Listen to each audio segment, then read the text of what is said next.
So a lot of you guys really seem to enjoy our discussion on The Walking Dead in the previous video that I had done when we had talked about everything going on with the first appearance of Negan and so on and so forth. But for the most part, Negan's been very enigmatic with regards to his original introduction, and Robert Kirkman designed it to be that way, right? You know, he wanted to introduce Negan and give us a taste of what he was about. And we saw that Negan was very different from the Governor in the sense that the Governor was an insane human being. The Governor lost his mind. But in the comics, Negan is very ruthless and he's very cruel. In a lot of ways, he's far more cruel than his version in the TV show, but in some ways, the version in the TV show is far more cruel than he is in the comic books. And so what this story arc is going to do is it's basically going to give us a view of what life is like within the compound of Negan, with regards to his wives, with the rules that he has laid down, but it's also going to tell us that there are people within his own faction that are making moves to bring Negan down. Now, the way this initially starts is, of course, we pick up with Paul Monroe. We pick up with Jesus. Now, again, for those of you guys who are just now joining us in the realm of The Walking Dead, when Rick and his team moved into the Alexandria safe zone, they considered themselves or believed that they were really the only group of survivors in that region. But we also learned that there was another colony called the Hilltop, and among this Hilltop was a guy named Gregory who was running the show, but there was also Paul Monroe, and they called him Jesus simply because he looked like Jesus. And because of the fact that both groups were looking to basically keep themselves alive, but both of them had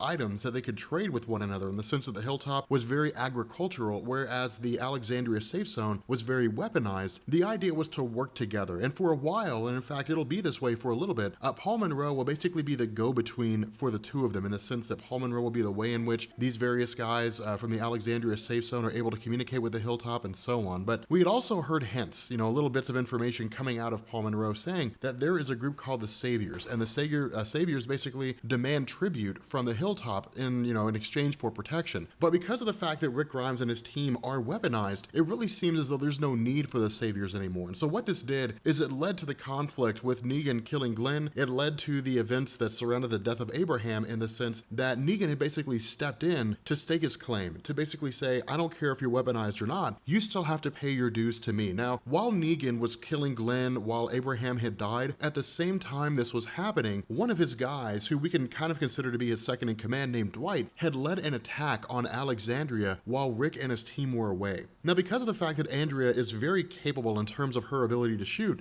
she, alongside with the other members of Alexandria, were able to stave off the attack from Dwight and his forces. But in the midst of the conflict, they had caught Dwight and they had taken him prisoner. Now, this was a huge focal point with regards to this story arc. And the reason why is because for Andrea and for other people, they just wanted to kill him. They just wanted to kill Dwight and be done with it. But for Rick, the one thing they didn't know is where Negan came from. They didn't know what his base of operations was. And so to have someone like Dwight in their midst who's being held prisoner grants an awesome opportunity to basically find out where Negan is from. The issue with this is that Dwight wasn't going to talk. Dwight was not going to tell them what they wanted to know. But Negan's safe house is the only place that Dwight can go to where he can maintain the kind of protection that he's used to. And so Rick initially comes up with the idea of, hey, let's let him go. Now, when this idea was initially thrown to Andrea, of course, she freaked out. At this point in the comics, Andrea's still alive. Her and Rick are very much in a relationship with one another, and she's basically kind of Rick's second in command.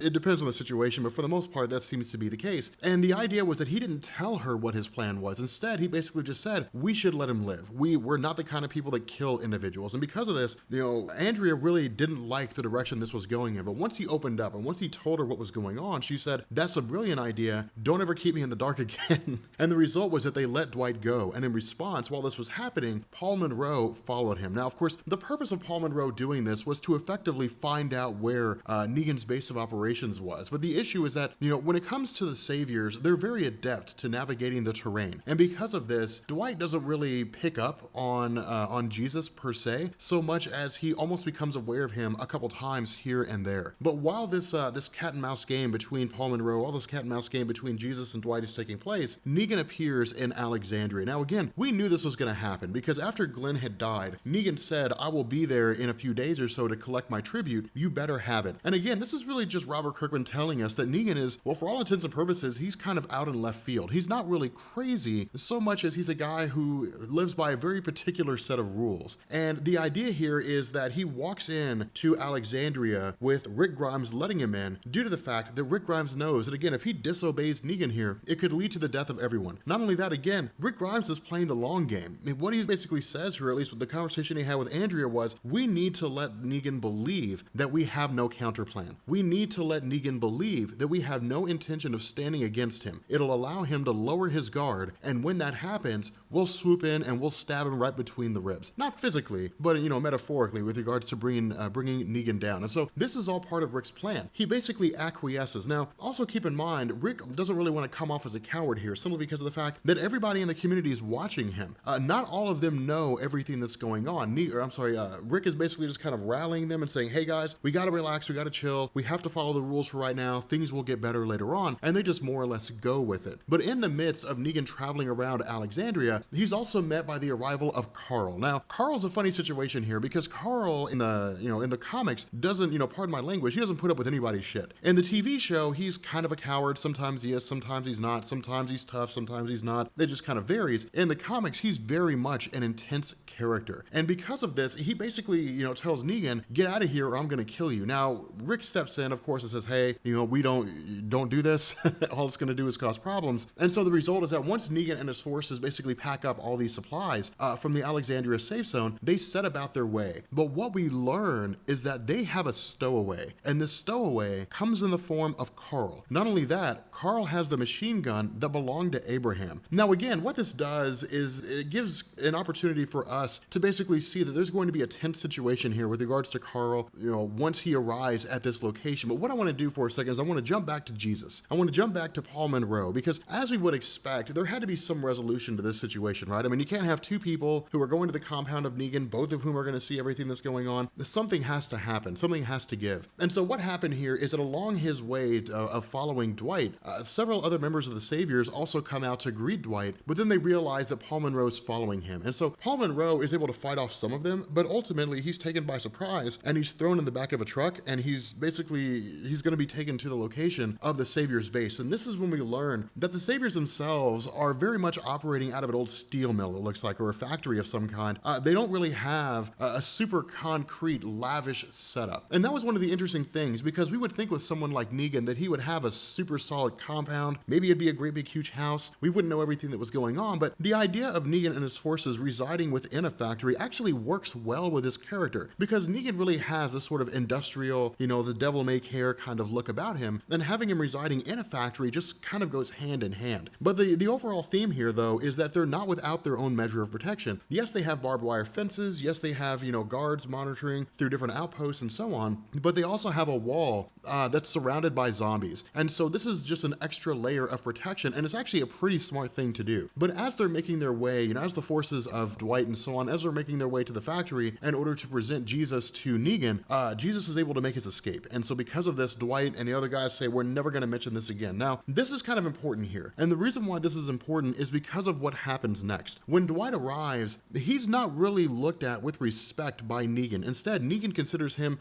someone nonsensical. Negan doesn't really even like him that much. In addition to this, Negan's very cruel in terms of how he relates to people, in the sense that for him, he has the absolute authority here. And so everybody are just kind of pawns and toys for him to play with. Now, we will learn a little more about this, but ultimately, Carl makes his presence known when Negan basically stops the vehicle, and his various guys begin getting out to unload the truck. And when they do, Carl just opens fire with this M16. Now, this is one of the coolest things here. This is one of the most interesting things, because we would expect Negan to freak out and immediately kill him. Instead, Negan is actually surprised by Carl's resolve here. He's surprised by the kind of thing that Carl's pulling off in terms of his fortitude to literally just stow away on Negan's truck and then kill about 6 of his guys. And so instead of killing Carl right off the bat, Negan says, no, don't kill him. He's a guest now. He's a guest here at my compound. And it's at this point that we start to get a little more about what goes on behind the scenes when it comes to Negan within the Walking Dead comics. What we learn here is that the role of Negan with regards to trying to find supplies isn't all that different from Rick Grimes, right? Rick Grimes and his forces, they go on supply trips, they drive out, they go certain distances and they stop and they come back. Then they go a little more and they stop and they come back, and it allows them a broader search area. But they search for anything they can find, anything that might house anything useful. So abandoned supermarkets, abandoned drugstores, abandoned corner stores, whatever it is they happen to come across, houses the whole 9 yards. If it might house medicine, food, supplies, they will raid it and they will find it and they will bring it back. Negan's much the same same way. The difference here is that while he usually has people get supplies for him, hence his relationship with the Hilltop and now the Alexandria Safe Zone, Negan does not give them to his people for free. Instead, they basically have to work and they have to earn points. Now, this is actually really, really smart, but it's really, really bad at the same time. And it presents some really interesting situations. Not only that, Negan is also, or at least it seems as though, he's worshipped by the people that he's with, in the sense that when he arrives, they bow down on one knee, they say Negan has returned, and so it looks very much that either they respect him or they're absolutely terrified of him. What we learn is that this is driven by fear. They are absolutely terrified of Negan, and the reason why is because his cruelty, but his leadership and his charisma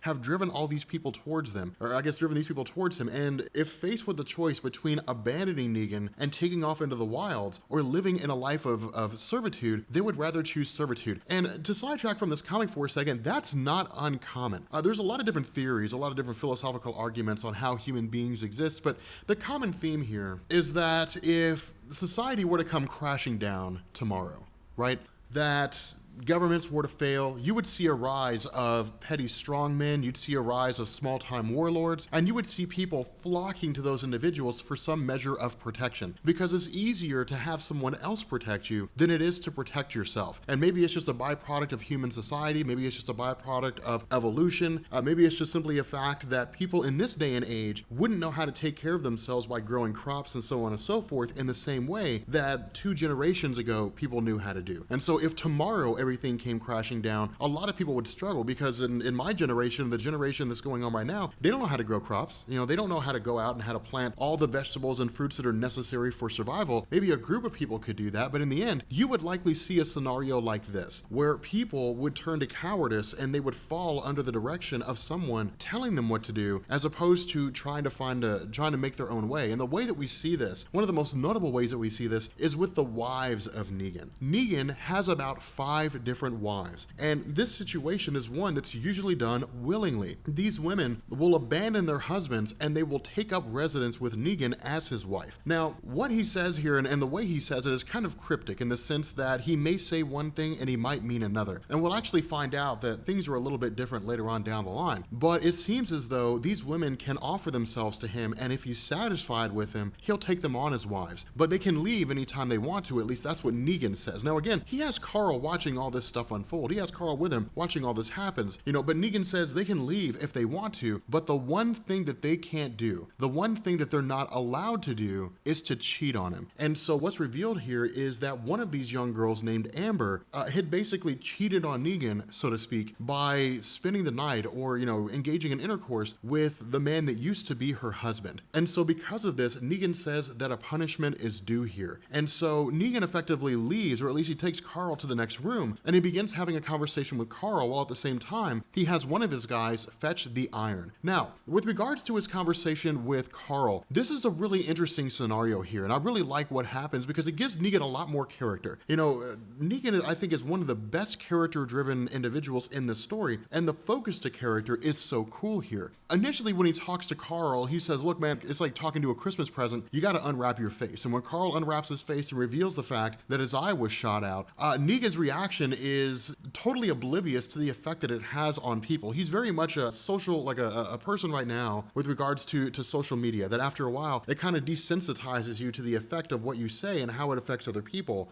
For Negan, it's very much the same way, in the sense that he doesn't care, or at least it doesn't seem as though he would care that Carl's feelings were hurt. Instead, he's just like, wow, look at that giant hole in your head. That's insane. And in response, Carl actually starts crying. Now, this, of course, gives us some character of Negan in the sense that he's like, hey, look, I didn't mean to hurt your feelings. Didn't really mean to offend you here. It wasn't my intention. But this is basically a scenario whereby Robert Kirkman is telling us Negan's not just some crazy, bloodthirsty person, right? He's not just some emotionless human being. That Negan has thoughts and feelings, and he has emotions, and on some level, he cares about people. The problem is that for him, it's more important to enforce the rules of survival than it is to concern himself with how those rules of survival impact others. Now, the way he does this is he takes this iron that's been presented to him, and he goes downstairs to the floor of the steel mill, and you have everybody there, all the saviors are there, and they're watching this thing unfold. And Negan basically says, he says, why is it that we live the way we live? why is it that we do the things we do? And the people who are watching it say, because the rules keep us alive. And that is Negan's entire philosophy. Negan's measure here is rule in the utmost extreme, that regardless of how small these rules are, regardless of how pointless they seem to be, they have to be followed. And this is actually a legitimate thing, because when it comes to rule breaking, when it comes to law breaking, the question, or I guess the issue comes into play with the line drawing. If it's okay for you to steal, then why isn't it okay for you to kill? There has to be a standard there somewhere. And what Negan says is effectively, the standard is that none of the rules can be broken. There's no bending them, there's no adjusting them, there's no,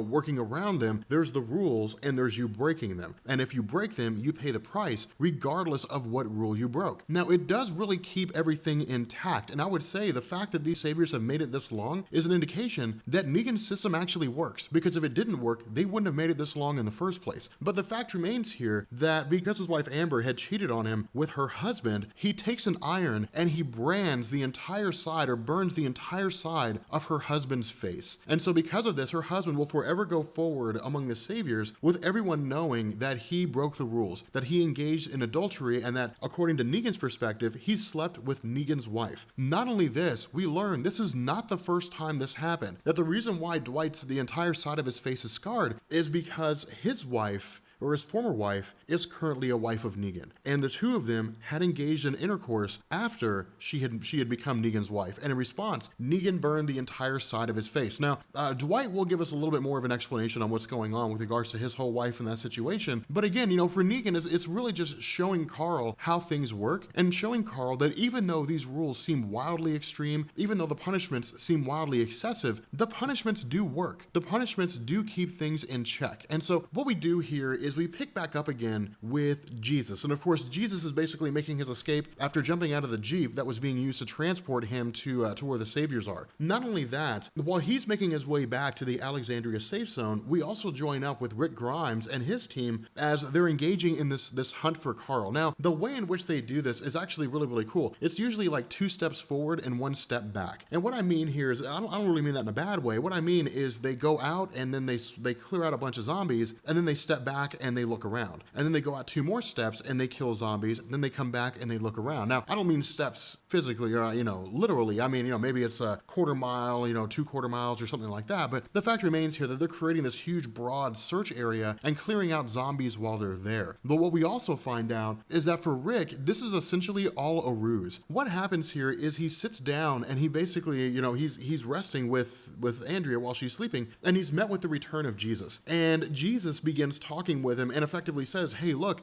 I snuck away, or I was taken more or less, and I found Negan's compound. I made my way back. And then Rick begins to talk about, begins to ask the question, have you seen Carl? Revealing that Carl seems to have stowed away on a vehicle that belonged to Negan. Now, Rick knew this the entire time. The idea of having his forces go out and explore and try to search for Carl was just a way to keep morale up. It was just a way to give them something to do, to keep their minds occupied, but it also gave Rick the opportunity to explore that area around them and see if there weren't clues or something that led him to where Negan was located, in order to basically find his son, because he believed that Negan had taken Carl. But with Jesus saying, hey, I know where Negan's compound is, Rick says, okay, fine, we should go there and we should get Carl back. The issue with this is that even with a full contingent of everybody who's at the Alexandria safe zone, they wouldn't stand a chance against Negan. I mean, they wouldn't stand a chance against the saviors. They would all be slaughtered. But the fact remains here that Rick still wants to complete this mission. And so what they do is they go through with it. They basically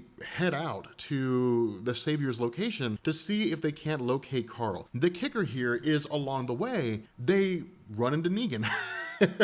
And so this is actually a good situation for them. It works out because had they gone to the outpost of Negan, the first thing Negan would have asked is, how did you find this place? And 2, I can't let you tell anybody where this place is. So Negan would have either kept him there indefinitely, or he would have just killed him, and he would have just gone back to Alexandria, raided the place, and probably killed everybody else. But instead, Rick meets him on the road, and while Rick says, I was coming to look for you, I was coming to find you, he doesn't outright say, I know exactly where you're at. I know exactly where your base of operations is. Instead, he just sort of allows Negan to draw his own conclusions from that basic statement of, I was looking for you. Now, what Negan does, though, is he also toys with Rick, and he says, you won't believe, yes, I have your son, but you won't believe what I've done to your little boy. And so when he shows, Carl to Rick, it turns out he hasn't actually done anything. Now, this is the funny thing here, because Negan's really good at playing mind games. He's really good at screwing with people's heads in order to throw them all off cattywampus. But at the same time, Rick also freaks out. Rick actually attacks Negan and tries to do him in. But again, the problem with Rick here is that he's only got one hand. And so only having one hand is a huge handicap when it comes to doing anything that requires physical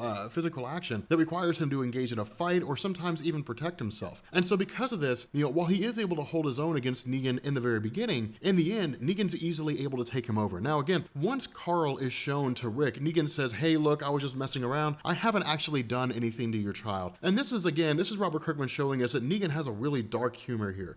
That's really not funny. I mean, it is kind of funny, but but it's not that funny. But it's pretty funny.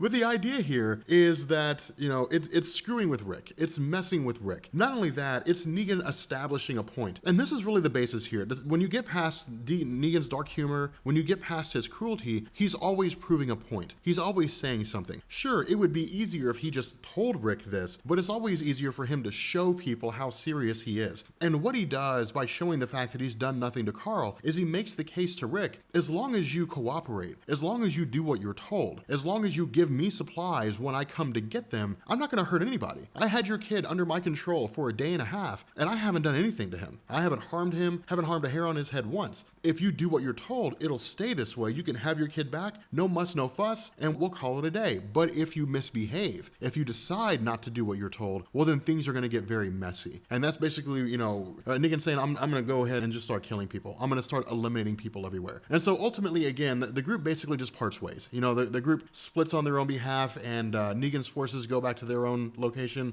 and Rick's forces go back to Alexandria. Now, when they get there, Rick sits down and starts talking to Carl. Now, the conversation that Rick and Carl had was off panel. Instead, Rick covers the gist of their conversation while he's talking to both Andrea and Jesus. And what he says is that according to Carl, Negan has about 5 wives, all of which are under his control, but almost everybody within the Savior's compound are basically just men, women, and children, average people who are trying to survive. They're not hardened criminals. They're not hardened soldiers. They're not like the people that we saw in the prison. These are folks that don't really have guns. All they have are melee weapons, which is really all you need against zombies, but they don't really have the means to put up a prolonged fight. At least that's the indication that's given off here. Not only that, the number within the compound is only around 30, which means they're not a huge group. But what Jesus also says is, well, it's not just those in there. That from the hilltop, while they never really knew where Negan was located, they did know that Negan had little spots here and there, these small little compounds or these small little areas that they would basically take refuge in, and it would be a giant safe zone, so to speak. And the result is that people who,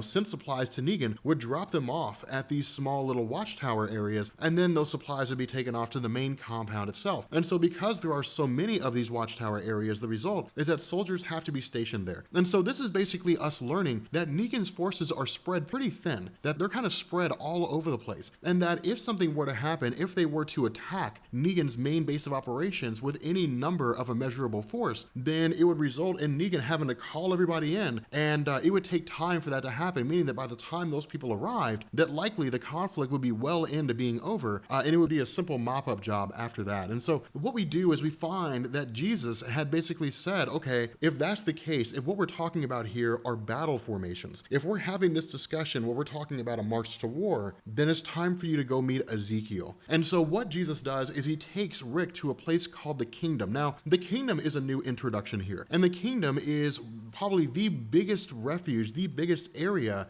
among these spots, the Saviors, the Hilltop Colony, the Alexandria Safe Zone, the kingdom is this massive place. Not only that, you have guys who are riding on armor and they're on horseback. So it's very indicative of medieval times in terms of how these guys carry themselves. But once Rick and once Jesus are taken in front of Ezekiel himself, we find out he's actually got a tiger, which is badass. Like, that's amazing. A guy with a tiger. Like he's like Black Panther. Like it's one of the coolest things. But the fact remains here that with the conversation that Ezekiel and Rick and Jesus have, again, they're talking about battle formations here. Not only that, we learn from Ezekiel that he doesn't like Negan. Not because, of the fact that Negan is a crazy person, but because of the fact that Negan robs people of their ability to live free of oppression, essentially. That Negan rules over these people with an iron fist. And so the idea of Ezekiel, or at least it seems like the idea of Ezekiel, is to cast out Negan, to allow these people to live a free life. And so what we find is that Rick and Jesus are not the only ones to arrive here. In addition to them, Dwight has left the compound, or at least temporarily left the compound of Negan under the guise of going on a mission, and has traveled here. And what he says is that the first of Negan's wives was a woman named Sherry, again. And Sherry had basically,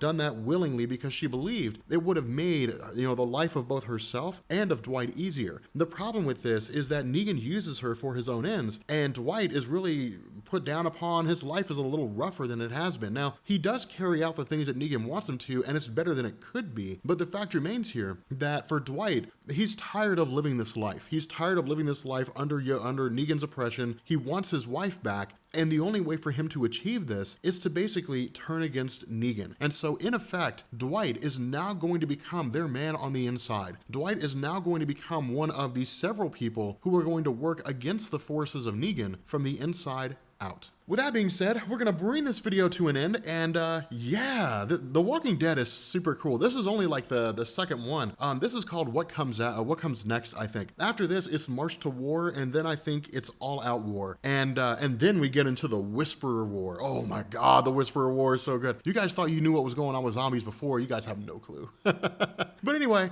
if you guys are new here to the Rob Corps or to Comics Explained, make sure you guys hit the sub button, become part of the Rob Corps. If you guys enjoyed this video, make sure you drop a like and leave a comment down below. Let me know what you guys think. Like, how do you guys think that The Walking Dead from the comics compares to the TV show at this point? And I will catch you all later. Peace.